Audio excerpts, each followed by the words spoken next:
Hello दोस्तों, video class में आपका स्वागत है। मैं डॉक्टर M.K. गुप्ता, सहायक प्राध्यापक महारानी पूनम साहिब बीएड कॉलेज हथुआ। आज बीएड फर्स्ट ईयर की course 2 contemporary India and education के टॉपिक कोठारी आयोग पर चर्चा करने जा रहे हैं। तो आइए, कोठारी आयोग, वैसे हम लोग इसको राष्ट्रीय शिक्षा आयोग या भारतीय शिक्षा आयोग के नाम से भी जानते हैं। राष्ट्रीय शिक्षा आयोग 1964 से 1966 या भारतीय शिक्षा आयोग 1964 से 1966। वैसे यह आयोग एक शिक्षा आयोग है और भारत में शिक्षा के विकास के लिए इस आयोग का गठन किया गया था। भारत सरकार के निर्देश पर सन 1964 में DS कोठारी की अध्यक्षता में इस आयोग का गठन किया गया था और उस समय DS कोठारी यानी कि डॉक्टर दौलत सिंह कोठारी UGC के तत्कालीन चेयरमैन थे। 1961 में उनका UGC का चेयरमैन के पद पर नियुक्ति हुई थी और 1971 तक उस पद पर वह कार्यरत रहे, यानी कि 10 साल वह UGC के चेयरमैन रहे। उनकी उपलब्धि यहीं तक नहीं है, वह जवाहरलाल नेहरू के समय में जब वह प्रधानमंत्री हुआ करते थे तो होमी भाभा के साथ और CV रमन के साथ वैज्ञानिक नीति में उन्होंने सहायता भी किया था। 14 जुलाई 1964 को इस आयोग का गठन किया गया था। यह एक सिर्फ आयोग था और यह आयोग शिक्षा के विकास के लिए यह ऐसा प्रयास था जो अभी आज के तिथि में भी भारतीय शिक्षा में इसका प्रभाव देखने को हमें मिलता है। वैसे तो भारतीय शिक्षा की बात करें तो जब भारत आजाद हुआ था तब से आज तक जो शिक्षा के विकास के चरण या शिक्षा के विकास के लिए किया गया कार्य है, उसमें भारत के आजाद होने के बाद 1948 में बना राधा कृष्णन आयोग, जिसको हम लोग उच्च शिक्षा आयोग के नाम से भी जानते हैं, या 1953 में बना माध्यमिक शिक्षा आयोग, जिसको हम लोग मुदालियर आयोग या मुदालियर कमेटी के नाम से भी जानते हैं। यूं तो यो आयोग एक सिर्फ स्तर के नाम से जाना जाता है। भारत में यह ऐसा पहला शिक्षा के लिए आयोग है जो तीनों स्तरों के लिए एक अनुसंधानात्मक कार्य किया था, एक प्रकार के रिसर्च किया था कि शिक्षा के लिए किस प्रकार का कार्य करना है, शिक्षा के विकास के लिए किस प्रकार का कार्य करना होगा। तब जाकर इस आयोग ने 2 साल में अपना रिपोर्ट तैयार करके दिया था, अपना एक सिफारिश सरकार के सामने पेश किया था कि हमें कैसे कार्य करना चाहिए। ये शिक्षा के क्षेत्र में गुणात्मक विकास के लिए यानी गुणवत्तापूर्ण शिक्षा के लिए बनाया गया ये आयोग था और इसका रिपोर्ट था, इसका प्रतिवेदन था या इसका सिफारिश था। आइए देखते हैं। भारतीय शिक्षा आयोग 14 जुलाई 1964 को यह आयोग का गठन किया गया था, जिसको हम लोग कोठारी आयोग के नाम से भी जानते हैं या राष्ट्रीय शिक्षा आयोग 1964 से 66 के नाम से जानते हैं। इस आयोग के अध्यक्ष DS कोठारी डॉक्टर दौलत सिंह कोठारी थे और इस आयोग में 17 सदस्य थे, कुल 17 मेंबर्स थे, जिसमें से 6 सदस्य विदेशी थे और उस आयोग के सचिव JP नायक थे, तत्कालीन सचिव। ये टेट या सीटेट के लिए भी यह प्रश्न कारगर होगा। टेट में आया हुआ एक बार प्रश्न ये भी है कि कोठारी आयोग का टैगलाइन क्या था। तो यहाँ स्पष्ट रूप से लिखा हुआ है कि कोठारी आयोग का टैगलाइन था कि भारत का भविष्य कक्षाओं से आने वाला है, भारत का भविष्य कक्षाओं से आने वाला है। यह कोठारी आयोग का या राष्ट्रीय शिक्षा आयोग का टैगलाइन था। इस टैगलाइन से ही हम अंदाजा लगा सकते हैं कि इस आयोग की मंसूबे क्या हो सकते हैं। अब देखते हैं कि इस शिक्षा आयोग ने जो 2 साल में रिसर्च करके, अनुसंधान करके, पहल करके, विचार करके भारत के शैक्षणिक विकास के लिए जो रिपोर्ट तैयार किया वह या सिफारिश किया, वह सिफारिश किस प्रकार का था, राष्ट्रीय विकास में इसका क्या योगदान था, राष्ट्रीय शैक्षणिक विकास में अभी भी इसका क्या महत्व है, इस आयोग के सिफारिश से ही पता चल जाता है। इस आयोग का सिफारिश शिक्षा के उद्देश्य, सबसे पहले शिक्षा का उद्देश्य संकुचित न होकर व्यापक होना चाहिए। शिक्षा का उद्देश्य प्रजातंत्र को सुदृढ़ बनाना होना चाहिए। आप जानते हैं कि जब भारत आजाद हुआ तो भारत की जनता शिक्षा के क्षेत्र में अन्य देशों के तुलना में पिछड़ी हुई थी और भारतीय सरकार ने निरंतर प्रयास किया कि और देशों की तुलना में हमारा शैक्षणिक विकास कैसे हो। तो इसलिए यह आयोग उसमें कारगर साबित हुआ और इसका शिक्षा का उद्देश्य था कि प्रजातंत्र को कैसे सुदृढ़ बनाना जाए। ऐसा शिक्षा होना चाहिए जिससे हमारा पूरी प्रजा, ये प्रजातांत्रिक व्यवस्था सुदृढ़ हो जाए, उत्पादन में वृद्धि हो। जैसे कि जनसंख्या लगातार बढ़ता जा रहा था, जनसंख्या में लगातार वृद्धि और उत्पादन में कम, और देशों पर हमें आश्रित होना पड़ता था। तो हमारी शिक्षा व्यवस्था ऐसा हो जिससे उत्पादन में वृद्धि हो, जिससे हमारे जनसंख्या का कार्य चल जाए, या सामाजिक और नैतिक मूल्यों का विकास हो, सामाजिकता का विकास हो, नैतिकता का विकास हो। आप जानते हैं शिक्षा के और सभी विषयों में, चैप्टरों में पढ़ाया गया होगा, पाठ्यक्रम में पढ़ाया गया है आप लोगों को कि बिना नैतिक निर्माण के हम कुशल समाज की कल्पना भी नहीं कर सकते। ठीक उसी प्रकार ये शिक्षा के उद्देश्य में नैतिक विकास, सामाजिक विकास, आध्यात्मिक मूल्यों का विकास जैसे विषयों को शिक्षा का उद्देश्य के अंतर्गत शामिल किया गया। शिक्षा का उद्देश्य ऐसा हो जो हमारे राष्ट्र के विकास में अपना सहयोग दे सके या राष्ट्र का आधुनिकीकरण हो सके। ये जो हमारा पुरानी परंपरा चली आ रही थी शिक्षा के क्षेत्र में, उसको नवीन बनाया जा सके, प्रभावी बनाया जा सके, अभी जो तत्कालीन आवश्यकता है उसके अनुसार बनाया जा सके। अभी समय बदल रहा है, परिस्थितियां बदल रही है, आवश्यकताएं बदल रही हैं, मानव समाज बदल रहा है, लेकिन अगर वही पुरानी पद्धति चलती रही शिक्षा का तो हम फिर एक विकसित समाज की कल्पना नहीं कर सकते। तो इस सिफारिश में शिक्षा का उद्देश्य ऐसा तय किया गया जो ये सभी हमारी उपयोगिताओं को सिद्ध होने का कारक बन सके। दूसरा, शिक्षा की संरचना। शिक्षा की संरचना उन्होंने बदला। 1 से 3 वर्ष के आयु के बच्चों के लिए पूर्व प्राथमिक और 6 वर्ष के आयु से उन्होंने कहा कि पहली क्लास में उसको नामांकन दिया जाए, और जो पहले 9वीं क्लास में विषयों का विभाजन हो जाता था, उन्होंने कहा, इस सिफारिश ने कहा कि 9वीं क्लास के बदले अब यह विषयों का विभाजन 10वीं क्लास में होगा। उन्होंने त्रिस्तर जो कहा जाता है, जैसे अभी भी चलता है, प्राथमिक, पूर्व प्राथमिक, माध्यमिक, उच्च माध्यमिक, उच्च शिक्षा, यह परियोजना इसी आयोग का सिफारिशों का दिन है। इन्होंने 10+2+3 की जो व्यवस्था है शैक्षणिक, जो अभी हम लोग 10 मैट्रिक कहते हैं, 12वीं इंटरमीडिएट कहते हैं और +3 ग्रेजुएशन कहते हैं, यह प्रस्ताव इसी आयोग का देन था। शैक्षणिक प्रशासन, अभी उस समय का जो शिक्षा व्यवस्था था, शैक्षणिक व्यवस्था को सुदृढ़ करने में, शैक्षणिक व्यवस्था को कुशल बनाने में शैक्षणिक प्रशासन का अहम योगदान रहता है। तो इन्होंने शैक्षणिक प्रशासन को ये जिम्मेदारी दिया कि अपने अपने इकाई में जिस प्रकार की शिक्षा व्यवस्था होना चाहिए उसको स्थापित करने में अपना योगदान दें। हर संभव प्रयास करें कि अपने अपने इकाई में इसको हम विकास के क्षेत्र में, विकास के तरफ अग्रसर लाने में अपना योगदान दे सके।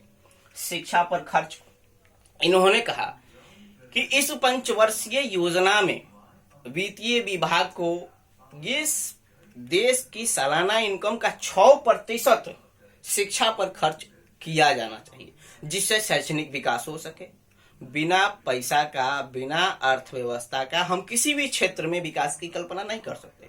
तो उन्होंने शिक्षा पर खर्च 6% रखने का वह सरकार को सिफारिश की है।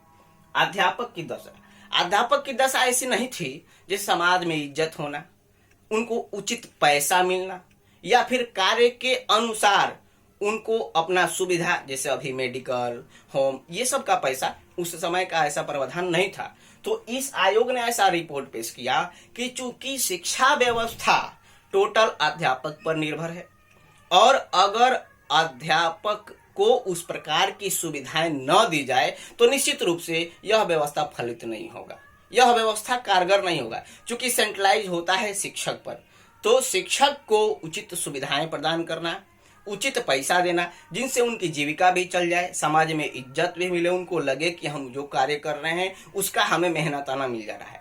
इस प्रकार की उन्होंने अपने रिपोर्ट में बात का जिक्र किया। अध्यापक प्रशिक्षण, आप प्रशिक्षुओं को मालूम है कि बिना प्रशिक्षण तो कोई बच्चा साइकिल नहीं चला सकता, तो भला वह शिक्षण कार्य कैसे चलेगा। इसलिए उन्होंने अपने प्रतिवेदन में, अपने सिफारिश में इस बात का खासकर पुरजोर समर्थन किया कि अध्यापक प्रशिक्षण की व्यवस्था होनी चाहिए। जब हम शिक्षण व्यवस्था कर रहे हैं तो उसमें बिना प्रशिक्षण का अगर कोई भी अध्यापक कर रहा है तो निश्चित रूप से हमारा राष्ट्र, हमारा समाज उस चीज को डिजर्व नहीं करता है। इसलिए उन्होंने अध्यापक प्रशिक्षण, वैसे प्रशिक्षण का लाभ कितनी है ये आप लोग से अच्छा कोई नहीं जानता। 7 वर्ष तक निःशुल्क एवं अनिवार्य शिक्षा, इन्होंने अपने रिपोर्ट में इस बात के जिक्र की कि अगले 2 पंचवर्षीय योजना तक, पंचवर्षीय योजना आपको पता है सरकार की एक 5 वर्ष की योजना होती है जिसमें वित्तीय व्यवस्था से लेकर अन्य व्यवस्थाओं के लिए निर्धारित किया जाता है कि हमें 5 वर्षों में क्या क्या करना है। तो उस प्रकार के 2 पंचवर्षीय योजना यानी कि 10 वर्ष तक ये लक्ष्य रखा गया कि 7 वर्ष तक जितने भी बच्चे हैं उनका सभी का नामांकन निःशुल्क और फ्री, नामांकन प्लस शिक्षा दोनों होने चाहिए, जो कि आगे के हम शिक्षा नीति में या शिक्षा का अधिकार अधिनियम में या संवैधानिक अधिकार दिया गया है। अभी 6 वर्ष के 14 वर्ष के बच्चों को अनिवार्य फ्री शिक्षा, तो इसका मसौदा लगभग इसी रिपोर्ट में तैयार हुआ था, तब जाकर अभी उसका हम लोग को परिणाम देखने को मिल रहा है। नेक्स्ट है त्रिभाषा सूत्र को बढ़ावा। त्रिभाषा सूत्र क्या है? यानी कि 3 भाषाओं का समायोजन। इस रिपोर्ट में त्रिभाषा के क्षेत्र में कहा गया, इसके विषय में कहा गया कि 7 वर्ष के बच्चों को उसके मातृभाषा में ही शिक्षा दिया जाए, सिर्फ उसकी मातृभाषा में। उसके बाद 8वीं क्लास तक के बच्चों को 2 भाषाओं का शिक्षा दिया जाए। 2 भाषा कौन कौन सी? एक उसकी अपनी मातृभाषा जो उसकी अपनी भाषा है, और दूसरा हिंदी भाषा। और उससे ऊपर के क्लास में 3 भाषाओं की शिक्षा दिया जाए। एक तो मातृभाषा का उसने लिया, हिंदी का लिया, और हिंदी के साथ उसको अंग्रेजी का शिक्षा दिया जाए, उर्दू का शिक्षा दिया है। इस प्रकार के त्रिभाषा सूत्र को ये कोठारी आयोग अपने सिफारिश में जिक्र किया। शिक्षण तकनीक का विकास, बिना तकनीक का विकास, अब इस आधुनिक युग में तकनीक का विकास का ही परिणाम हम लोग देख रहे हैं, ये सुख सुविधा। ठीक उसी प्रकार अभी भी शिक्षण की जो स्थिति है वह इसी के सहारे अभी विकसित हुई है। तो उन्होंने, कोठारी आयोग ने, उस 17 सदस्यों का टीम ने इस बात को अनुभव किया कि किसी भी क्षेत्र में अगर तकनीक का विकास हो तो उस क्षेत्र में तेजी से हम लोग विकास करेंगे। तो उन्होंने शिक्षण, चूंकि शिक्षण पर सब कुछ आधारित है, तो उन्होंने शिक्षण तकनीक के विकास पर जोर दिया और इस प्रकार के प्रतिवेदन में रखा। शैक्षणिक समानता, ये कोठारी आयोग ने शैक्षणिक समानता का अपने सिफारिश में बात कही है। शैक्षणिक समानता मीन्स वह वर्ग जो शिक्षा से वंचित रह जाता है, पिछड़ा वर्ग, अति पिछड़ा वर्ग, अनुसूचित जाति, अनुसूचित जनजाति, कोई ऐसा क्षेत्र जहां विद्यालय नहीं है, कोई ऐसा क्षेत्र जहां कोई साधन नहीं है, तो उस प्रकार के सभी क्षेत्र, स्थान, जाति, वर्ग, समूह जो शोषित है, जो वंचित है, उन सभी को समान रूप से शिक्षा मिले। इस प्रकार की सरकार व्यवस्था करे कि सभी को शिक्षा लेने का अवसर प्राप्त हो, उसे अवसर दिया जाए, शिक्षा क्षेत्र में समानता लाया जाए और सभी को एक समान शिक्षा मिले। नेक्स्ट, व्यावसायिक शिक्षा का विस्तार। उन्होंने कहा कि माध्यमिक स्कूल जितने हैं उसमें से 25% माध्यमिक विद्यालयों को व्यावसायिक विद्यालय बना दिया जाए। इसलिए बिना व्यावसायिक शिक्षा का विस्तार इसलिए कि हमें अपने देश को आर्थिक रूप से भी मजबूत बनाना है और बिना व्यावसायिक शिक्षा का हम इस चीज की कल्पना नहीं कर सकते। इसलिए यह आयोग, यह राष्ट्रीय शिक्षा आयोग व्यावसायिक शिक्षा पर भी पुरजोर समर्थन किया। पाठ्यक्रम में बदलाव, चूंकि समय बदल गया, परिस्थिति बदल गए, सारी स्थितियां बदल गई और इस स्थिति में भी हम उस परंपरागत अगर पाठ्यक्रम को लेकर चल रहे हैं, उसके उस पाठ्यक्रम के सहारे अगर हम अपना विकास का कल्पना करते हैं, राष्ट्र के विकास का कल्पना करते हैं, समाज के विकास का कल्पना करते हैं, तो निश्चित रूप से हम उसके साथ जायज नहीं कर रहे हैं और ये संभव भी नहीं है। तो इसलिए समय बदल गया, परिस्थितियां बदल गई, तो इसके अनुकूल पाठ्यक्रम भी बदलना पड़ेगा। क्योंकि अब समय के साथ सामंजस्य तो होना चाहिए, और समय के साथ सामंजस्य तभी हो सकता है जब हमारा पाठ्यक्रम में बदलाव हो, यह पाठ्यक्रम अभी के समय के अनुकूल हो, और वह जो पाठ्यक्रम था वह हमारे समाज और परिस्थिति के समय में अनुकूल नहीं, प्रतिकूल होते जा रहा था। इसलिए उन्होंने इस बात को समझा और कहा कि ये हमारे पाठ्यक्रम में अभी के उपयोगिता अनुसार बदलाव होना चाहिए, तब जाकर हम शैक्षणिक विकास के तरफ अग्रसर हो पाएंगे। स्त्री शिक्षा, इसके बिना हम एक कुशल समाज की कल्पना नहीं कर सकते, राष्ट्र के विकास की कल्पना नहीं कर सकते। किसी भी विकास में इसकी भूमिका बहुत अहम होती है। स्त्रियों के शिक्षा के बिना कोई भी समाज समान रूप से आगे नहीं जा सकता, वह आगे पीछे हो जाएगा, लड़खड़ा जाएगा, साथ नहीं चलेगा, सामंजस्य स्थापित नहीं करेगा, और यह मानव अधिकार के खिलाफ भी है। सभी को जब समानता का अधिकार है, समान अवसर मिलने चाहिए, तो फिर स्त्री को क्यों नहीं। तो इसलिए स्त्री शिक्षा पर भी जोर दिया गया और पूरे भारत में इस बात की चेतना जागृत किया गया कि स्त्रियों को शिक्षा के लिए आगे आना होगा, आगे लाना होगा, उसको आगे करना होगा, उसके अनुसार सुविधाएं प्रदान करना होगा। जगह जगह क्षेत्रों में जिसमें महाविद्यालय दूर है, नजदीक क्षेत्र में स्त्री शिक्षा के लिए, बालिकाओं के लिए विद्यालय, बालिकाओं के लिए महाविद्यालय की स्थापना करना होगा, ऐसा इस रिपोर्ट में तथ्य निहित किया गया। प्रौढ़ शिक्षा, चूंकि एक साक्षर समाज साक्षर हो तो समाज विकसित होता है। कुछ ऐसे भी थे जो 30 वर्ष के बाद के लोग थे और वह शिक्षा से वंचित हो गए थे, उनके लिए भी यह आयोग ने अपना ध्यान आकृष्ट किया और प्रौढ़ों के लिए साक्षरता मिशन जैसे कार्यों को विभिन्न संस्थाओं को हस्तगत किया, और उन संस्थाओं के माध्यम से इस रिपोर्ट में अपील किया कि यह प्रौढ़ों के शिक्षा के लिए विभिन्न प्रकार के साक्षरता मिशन जैसे कार्यक्रम चलाएं और पूरे प्रौढ़ अवस्था के जनता को, जनसंख्या को, नागरिकों को शिक्षित करने का कार्य करें, जिससे हमारा समाज कुशल हो।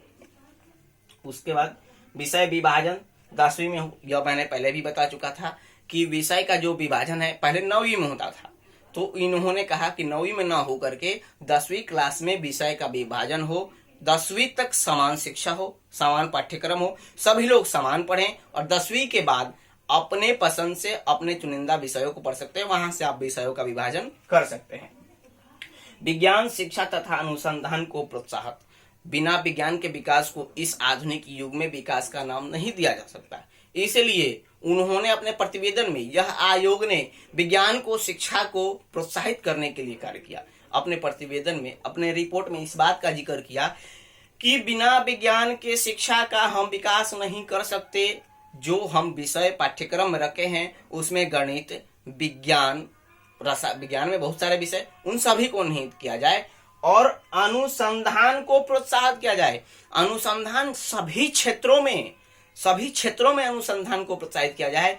उसके लिए अलग से वित्त विभाग को स्थापना किया जाए, वित्तीय सहायता प्रदान किया जाए और अनुसंधान को सभी विश्वविद्यालयों में प्रोत्साहित किया जाए, तब जाकर हमारा समाज विकास करेगा।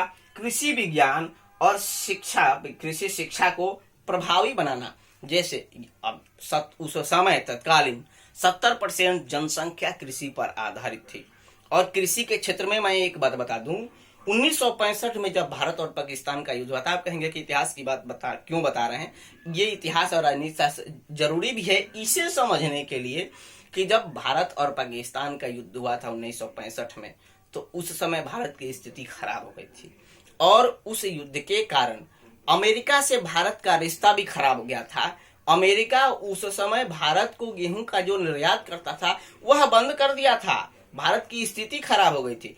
उस समय स्वामीनाथन ने हरित क्रांति लाया और उसी समय इस बात को प्रोत्साहित किया गया कि कृषि विज्ञान और कृषि से संबंधित शिक्षा को और बढ़ावा मिले, प्रोत्साहन मिले। प्रत्येक राज्य में एक कृषि विश्वविद्यालय खोला जाए जिससे कृषि का विकास हो सके, हमारा देश शैक्षिक रूप से आर्थिक रूप से, सामाजिक रूप से संपन्न हो सके। इसके लिए उन्होंने अपने सिफारिश में इस प्रकार की बातों को रखा।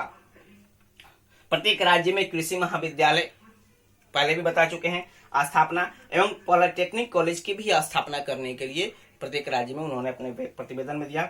विश्वविद्यालय की व्यवस्था, उन्होंने कहा कि विश्वविद्यालय की व्यवस्था को स्वतंत्र और स्वायत्त किया जाए, वह स्वतंत्र होकर कार्य करे, तब जाकर हमारे देश की शैक्षणिक व्यवस्था संपन्न होंगे। ये कोठारी आयोग का रिपोर्ट है, ये हमारा कोठारी आयोग है। और एक बात मैं बता दूं आपको कि जो आपने राष्ट्रीय शिक्षा नीति 1968, राष्ट्रीय शिक्षा नीति 1986 जितना बाद का पढ़े होंगे, राष्ट्रीय शिक्षा नीति 1968 इसी प्रतिवेदन का देन है। ये हमारा रहा कोठारी आयोग। तो आप लोग इसका स्क्रीनशॉट ले लें।